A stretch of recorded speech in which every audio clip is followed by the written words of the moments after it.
Assalamualaikum warahmatullahi wabarakatuh. Bismillahirrahmanirrahim. Alhamdulillahirabbil alamin. Wassalatu wassalamu ala asyrafil anbiya'i wal mursalin wa ala alihi wa ashabihi ajma'in. Amma ba'du. Puji syukur kehadirat Allah Subhanahu wa taala yang telah memberikan nikmat dan kesempatan kepada kita untuk bisa bertemu dengan bulan Ramadan di tahun ini. Oleh karena itu, marilah kesempatan ini kita gunakan dengan sebaik-baiknya dan jangan sampai kita sia-siakan. Salawat dan salam semoga tetap tercurah kepada junjungan kita, yaitu Nabi besar Muhammad Sallallahu Alaihi Wasallam, yang telah membimbing kita dari zaman biadab menuju zaman yang beradab, yakni ad-dinul Islam. Pemirsa kalbu yang dirahmati Allah, bulan Ramadan adalah bulan yang mulia, di mana di dalamnya ada kewajiban yang diperintahkan kepada kita orang-orang yang beriman, yaitu melakukan berpuasa, dengan harapan agar kita menjadi orang-orang yang bertakwa atau muttaqin, sesuai dengan firman Allah dalam Al-Quran, surat Al-Baqarah ayat 183. A'udzu billahi minasyaitonir rajim. Bismillahirrahmanirrahim. Ya ayyuhalladzina amanu kutiba alaikumus siyamu kama kutiba alal ladzina min qablikum la'allakum tattaqun. Hai orang-orang yang beriman, diwajibkan atas kamu berpuasa sebagaimana diwajibkan atas orang-orang sebelum kamu agar kamu bertakwa. Pemirsa kalbu yang dirahmati Allah, di dalam bulan Ramadan, di samping kita melaksanakan kewajiban berpuasa, ada pula amalan-amalan utama yang bisa kita lakukan di bulan Ramadan, seperti yang sudah dicontohkan oleh Rasulullah Muhammad Sallallahu Alaihi Wasallam.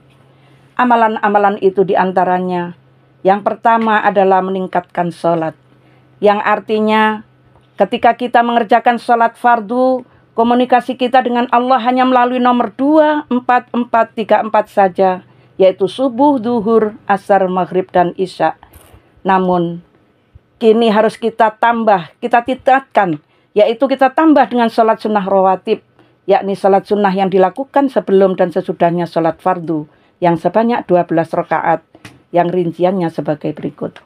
2 rakaat sebelum sholat subuh, 4 rakaat sebelum sholat duhur, 2 rakaat sesudah sholat duhur, 2 rakaat sesudah sholat maghrib, dan 2 rakaat sesudah sholat isya.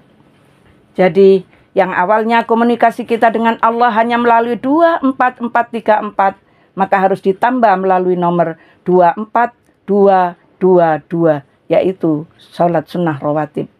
Pemirsa kalbu yang dirahmati Allah, jika kita istiqomah mengerjakan sholat sunnah rawatib, maka Allah akan memberikan pahala yang luar biasa dan istimewa di akhirat kelak, yaitu kita akan dibangunkan rumah di surga oleh Allah Subhanahu wa taala. Masya Allah. Ma min abdin muslimin yusalli lillahi ta'ala kulla yaumin sintai asyrata rak'atan tatawu'an ghairal faridah illa banallahu lahu baitan fil jannah au illa bunya lahu baitun fil jannah. Rawahu Muslim. Tidaklah setiap hamba yang muslim mengerjakan sholat karena Allah Ta'ala setiap hari 12 rakaat, yaitu sholat sunnah bukan sholat fardu, melainkan Allah akan membangunkan rumah baginya di surga, atau melainkan dibangun baginya sebuah rumah di surga. Hadis riwayat Muslim.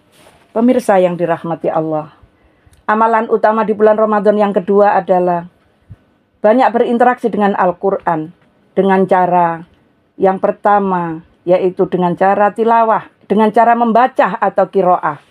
Di dalam bulan Ramadan, target minimal harus kita khatamkan 30 juz dalam waktu 1 bulan. Karena kalau kita istiqomah membaca Al-Quran setiap hari, maka pada hari kiamat nanti kita akan mendapatkan syafaat dari Al-Quran yang kita baca.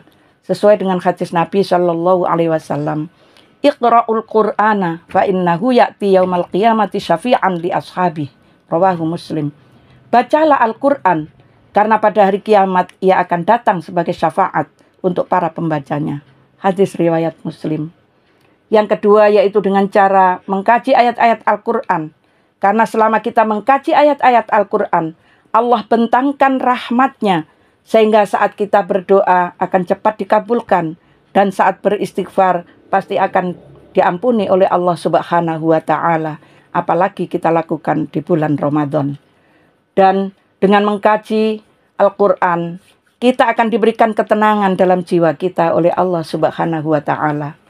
Yang ketiga yaitu dengan cara mengamalkan isi atau kandungan ayat-ayat Al-Quran yang kita kaji dalam kehidupan sehari-hari, sehingga hidup kita selalu dalam petunjuk Allah Subhanahu wa Ta'ala. Kita akan selamat dunia dan selamat akhirat. Pemirsa kalbu yang dirahmati Allah, amalan utama yang ketiga adalah memperbanyak infak atau sedekah. Karena dengan infak atau sedekah, kita akan dihindarkan dari musibah oleh Allah Subhanahu wa Ta'ala. Kita selalu didoakan oleh malaikat bahwa harta yang kita infakkan tidak akan habis, tapi akan diganti oleh Allah Subhanahu wa Ta'ala. Allahumma a'ti mumfiqan khalafan. Ya Allah, berikan ganti kepada orang-orang yang suka berinfak. Dan ketika kita berinfak dengan ikhlas pun, maka kita akan diberikan Allah naungan di hari kiamat nanti, di mana yang pada saat itu tidak ada naungan sama sekali. Pemirsa kalbu yang dirahmati Allah, semoga kita diberikan kesehatan dan bisa melaksanakan puasa dengan sempurna, bisa mengamalkan ibadah-ibadah lainnya, terkhusus amalan ibadah-ibadah yang telah tersampaikan di atas tadi. Amin ya Rabbal Alamin. Demikian yang bisa saya sampaikan, kurang dan lebihnya mohon dimaafkan. Billahi taufiq wal hidayah. Wassalamualaikum warahmatullahi wabarakatuh.